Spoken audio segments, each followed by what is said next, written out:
Alright, now we're moving on with the irregular spending within the expenses section.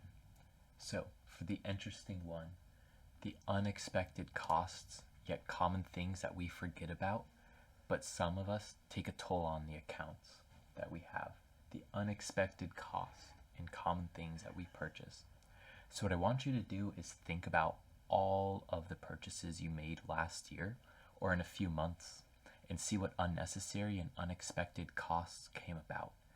It may be helpful to look at all the past transactions on your bank statements over the past few years, what Laguna Capital calls the fool's purchases, but things or events that you were pressured into. Maybe you bought as a flex on somebody or not a thought through idea. You got a new car when you didn't need one, or you bought a gun or a sound system, an iPad, a new computer, whatever it may be, but it still is a substantial purchase, or as we call it, the fool's purchase. Don't worry now. We all make these decisions, and that is what a human does. Nothing wrong here. Just learn about it and be conscious about it. Maybe you're in a shop and you see something that is expensive or unnecessary in your life, but you just want it. I don't know. We all make these decisions, but always be aware and think. There's nothing wrong about getting a new this or a new that. Just think about it. So, safety deposit box. Maybe you have to refinance your house, refinance a car loan, get loans, whatever it may be. Many of us move into a new place and think, oh, did we really need that safety deposit for there? That's outrageous. Some ranging first and last month's rent, whatever it is. Maybe the markets are down like during the coronavirus pandemic and you want to refinance your house. That still costs money to do such a thing. It might save you a lot of money in the long run, but it will cost you as well. Maybe you wanted to pay down some debt or create a safety fund, or as we call the rainy day fund. Wanting to get into something new, not a regular purchase. Maybe it's a surgery for yourself or a spa day because, hey, life is good when you are good. You don't have the Laguna Capital Fund and the holiday season comes around.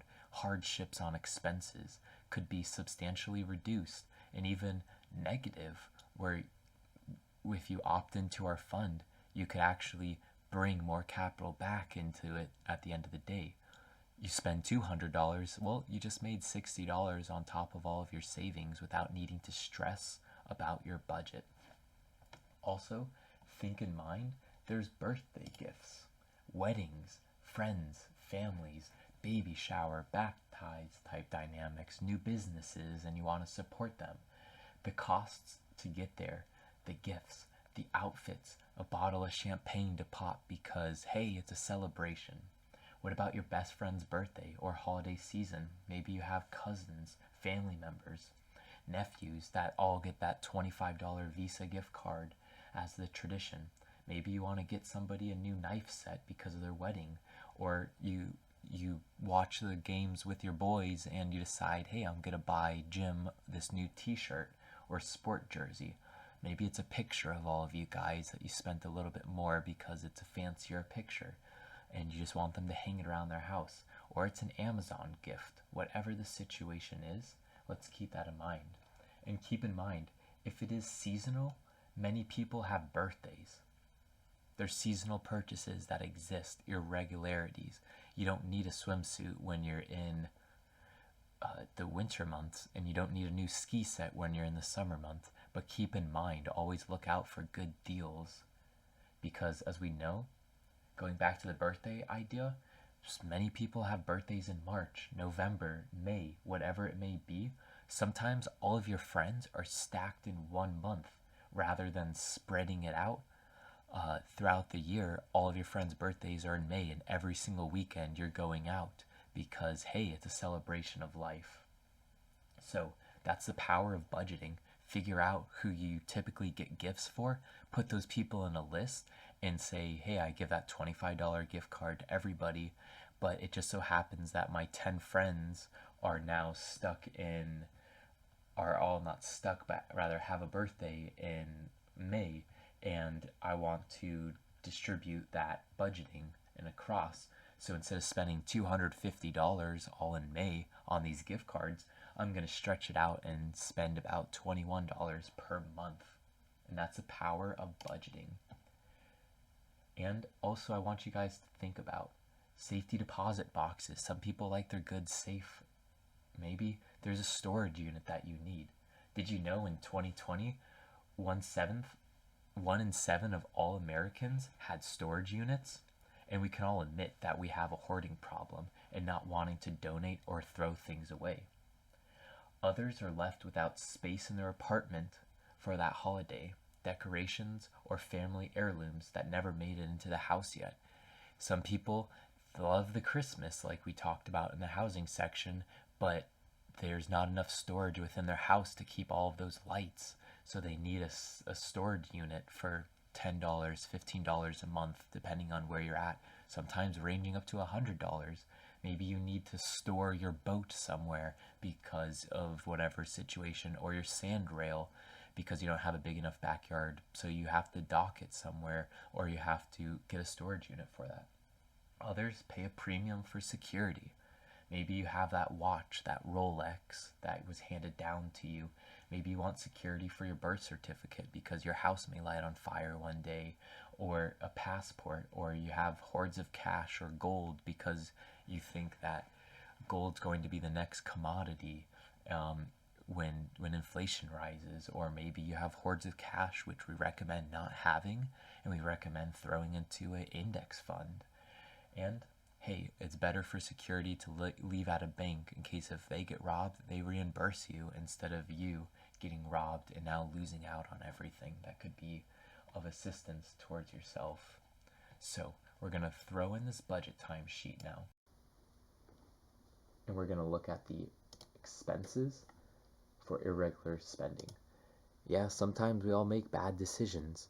And let's say in 1 year, you bought a TV for $600 because you needed the newest, the biggest, and the greatest TV. You were just walking around and it looked like a great deal, was $800, and it's on sale now for $6, so you had to buy. And let's say that you bought another miscellaneous item for $600 as well. You needed another fool's purchase, something that you used for 1 week, or you bought a subscription service, whatever it is, for 1 week, and you're like, oh man, like I never even used that, but they gyp you on the return fees, things like that. So you're looking at $1,200 there. So we want to stretch that out across all of the months that are available because we're budgeting for the year. $100. You want that to refinance something. Let's just say it's going to cost you $2,500 because, hey, randomly I wanted to toss that. Now, this could be done in January at the beginning of the year. This could be done in May. Just understand the rest of the months could be zeros moving forward, whatever the situation is. Maybe there's wedding or family gifts that you're aware of that are coming up. They sent you the invitation 6 months ago when you're getting excited, and it's in January, and you know that the cost to travel there is going to be a $250 plane ticket. Then you know that your knife set that you wanted to get them is going to be another $125, and that hotel room you got a steal of a deal at $108 for that. You have those holiday gifts like I was talking about. Maybe you get everybody a New Year's Eve gift instead of Christmas, or miscellaneous other gifts, and you get your 10 friends that $25 Visa gift card because, hey, let's celebrate and have fun. Then maybe you decide to do the birthday. You have your 10 friends that you put down on the list of gifts that you get for them. They all get that $25 gift card. Now let's stretch that out and do 21 months here, $21 here, and just keep on continuously stretching all of those expenses out instead of $250 all at once. Maybe you have that storage unit like I talked about that's going to cost you $110 for it all, and that safety deposit box is going to cost you, $40, so you're looking at $150 there. And maybe you have other irregular spending that you do. Maybe you go and splurge in Vegas, or you go and just have random events that happen. So now that we're kind of coming close to all of this and we're finishing, we're going to look at the expense summary. Wow, $3,500 there. Outrageous. And irregular spending, that's going to be pushed through. But hey, this month we decided to refinance because actually it's going to save us $5,000 at the end of the year because we refinanced. And look at that, you're actually saving what you spent.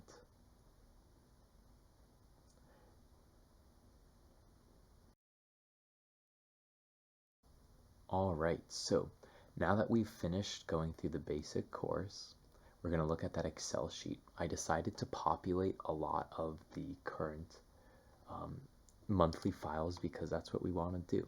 So what I recommend doing is either you've done it alongside of us during the course or you've done it all at the end.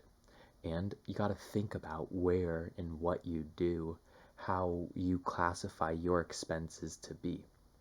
And so what I want you to do once you've filled out everything, I want you to then email us and we can figure out a time that you can sit and work with one of our professionals to go over your budget and really look at what could be broken down, what could not be broken down, and understand and visualize where your budgeting actually comes in. So now that we've completed everything, we're looking at the $1,800 here and there, but then all of a sudden you get a new job halfway through the year and you're making almost double the amount of money, or you're on commission and in the summer months things start picking up a whole lot more, and then you get a bonus because of the dryer, and it's the holiday season, so a lot of people like to give and tip a little bit more. You decide, oh wow, look at that, I'm going to market a little bit more, and during the summer season my business does a whole lot better than during normal. Or maybe you decide, hey, I'm going to open up a new business halfway through the year. All of a sudden the stock market just takes off like no other, and then your cryptocurrency starts picking up a ton.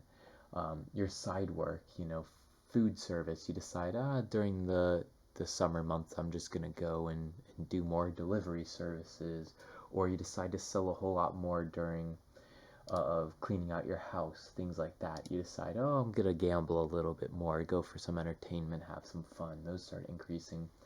Miscellaneous promotions that you can get and whatnot, and maybe your affiliate links, or you're monetizing a whole lot more during the summer months because you're teaching people how to swim on YouTube or whatever it may be.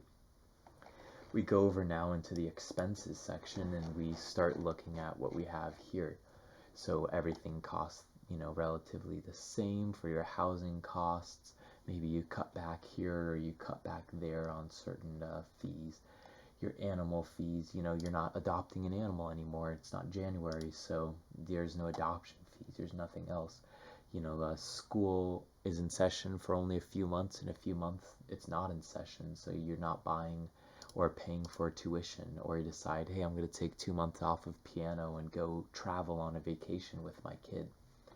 Transportation typically should stay the same. You're still paying that set 5-year contract that you have with that. Your food costs, you're just averaging out. Maybe you decide, hey, I'm not going to, for the summer months, I want to work on my summer body, and I'm not going to buy any pick-me-up snacks. That's going to be my challenge this summer. You decide, hey, I'm not going to dine out anymore for 2 months, going to challenge myself and save that $220 that I saved here and spend it elsewhere, or put it towards a savings account, or whatever the situation may be. You decide, wow, my smoking is really bad and my alcohol is really bad, so we're just going to completely stop, cut cold turkey, which would be amazing.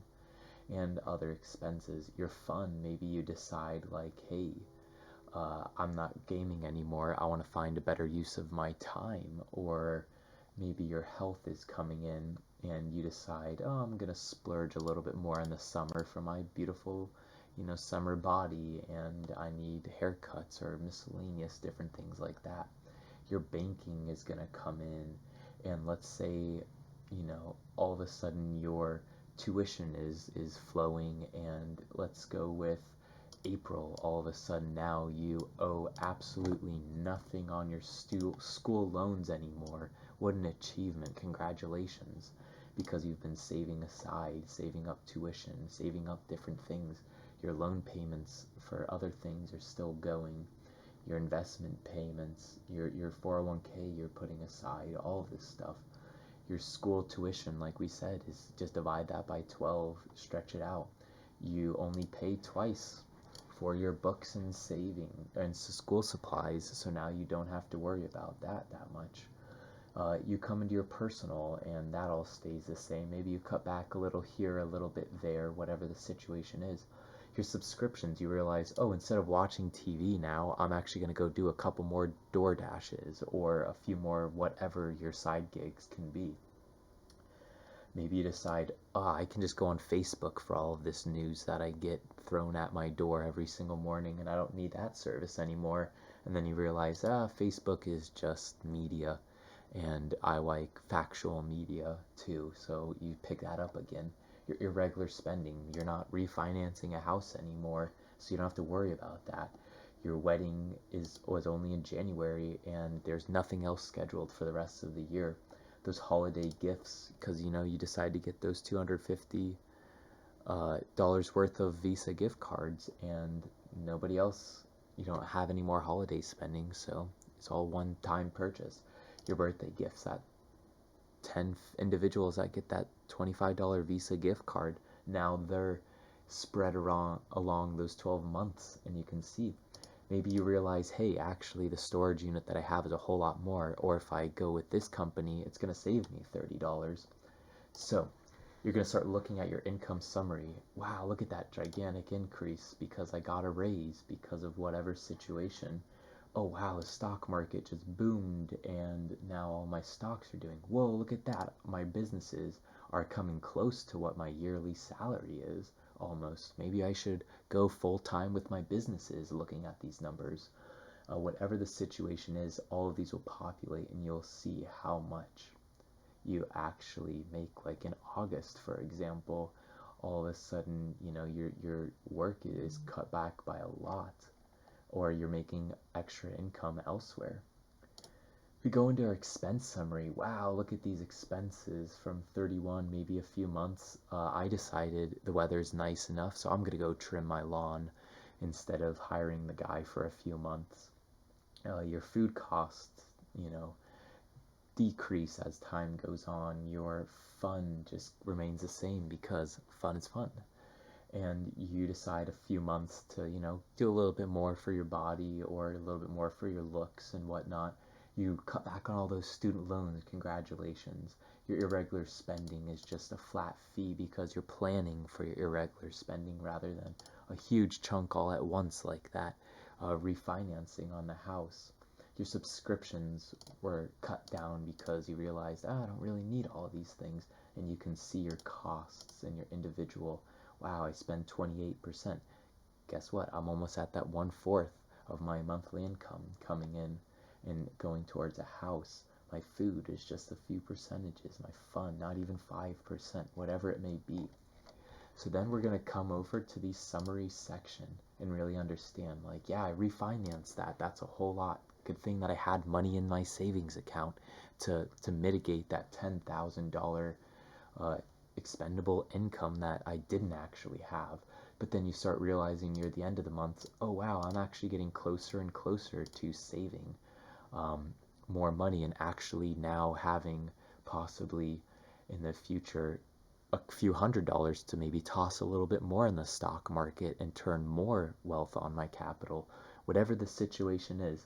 And also understand this is just for demonstration purposes. In reality, you're not really going to have a tuition charge and school loans possibly, or this may be just one more year of school remaining and that's another $12,000 for the year that can be used for savings or going into your 401k or whatever the situation is. So now that you have a better understanding of how everything works on the Excel files, I really want you to sit back and figure out all of your expenses. Take those statements, put work in, a few hours of work to really just hone down on what everything is and live to the T by the budget. And guess what? You're going to go places now. You're going to understand how much money you actually have, where you should cut down, things like that. And like I said earlier, once you complete this, what I want you to do is email one of us at lagunaicapital@lagunaicapital.com. And what you're going to do is you're going to set up a time and a date with one of our professionals that can take your budget, sit down with you, and ask the questions. We're going to look at your goals. We're going to look at everything that you supply us, and we're going to say, hey, maybe you can cut back on those smokable goods, or maybe you can cut back on this or that, and start actually making a change. Start having your wealth work for you. Maybe one of us goes, hey, I would recommend, pursuing 2 years of trade school if really what you want to do and your goals in the next 4 years is to be a dental assistant. Don't go to the university for that. Just pursue trade school. Things like that are going to go a lot further, and you're going to succeed in life. So thank you very much for taking the time and walking through this entire course breakdown, and hopefully understanding that you can succeed in life, that what you have will be an immense benefit to you in the future. Putting money aside now will be worth a whole lot more in the future. So with all of this being said, we're going to now break down a few just important concepts to go into before you pursue whatever, like we talked about, renting versus having a mortgage, things like that. So thank you again for taking the time, and we hope to hear from you very soon so that we can assist you with breaking down a schedule, breaking down your budgeting and your goals, and figuring out how to save you money and have your money work for you.